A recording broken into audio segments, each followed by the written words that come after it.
Reality and Illusion. December 17, 2015.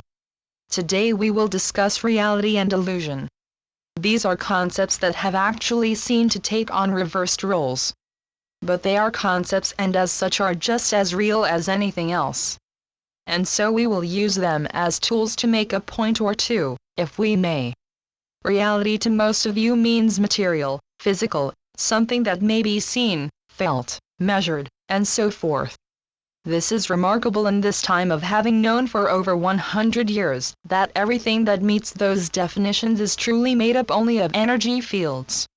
Illusory then, or unreal, would be anything that does not meet the above definition, such as feelings, thoughts, concepts, dreams, the non-physical portions of a living being.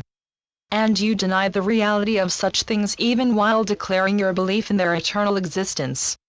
May we point out that this causes a somewhat self-generated confusion. It is also not so much that these are considered to be opposites, but that the very similarity of their makeup is being overlooked. You can easily hold the idea that all light is on the spectrum. You can extend that to include sound, heat, etc. But it does not seem to occur to many of you that you ought also to think of the material and non-material on the same lines. You will eventually realize that something can be more material or less material, more solid or less solid, in the same way as something can be more light or less light. These are all descriptions of differing states of energy. And the only real difference among them is what sense mechanism you use to perceive and evaluate it. Even then, there are those among you that hear colors, see tones, and feel both. So, what is real, and what is not? It is all real, friends. And it is all useful if you make it so. It can be argued by many that quite a lot of what is unreal to many of you is far more useful and valuable than what is deemed real.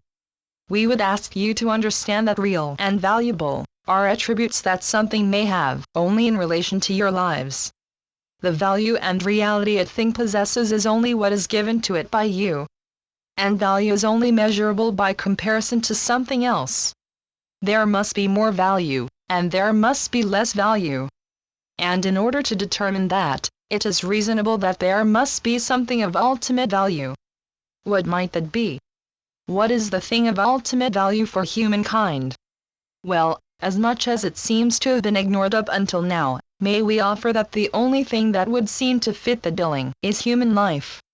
And to the extent that this is not recognized, that is the extent that living in peace with each other cannot happen. If another person or country has something that someone else values more than the life of those that have it, we think you can see where this leads. If I am so unsure of what I believe that I must deny what another believes at all cost, that leads to the same place, you see? So what you see around you is a reflection of the interior states of the majority of those around you. Not news, is it? Now, can you change the interior states of all those around you? Some have tried to do that by taking power and declaring that it be so. That doesn't work for long, if at all. Some go on lifelong crusades. And we cannot deny that progress can be made. But when progress is made in that manner, it is because they have ideas and concepts that, when adopted, actually lead to interior changes in those that adopt them. And only when those new concepts are adopted by what you call a critical mass, are they able to make great and lasting change on your world. Now, does this happen? Oh yes. It happens regularly. And most of you could point out periods in your history when it has happened. Well, here it comes again. As has been stated, nothing can stop an idea whose time has come. And the freedom, value, and even divinity of human life is an idea whose time has finally arrived. It is being denied by many even as they pretend to espouse it. The problem, you see, is that if it applies to one, it must apply to all. And there we will leave this for today. Make this the season when the value of life is celebrated. Blessings to each of you. Channeled by Ron Head. oraclesandhealers.wordpress.com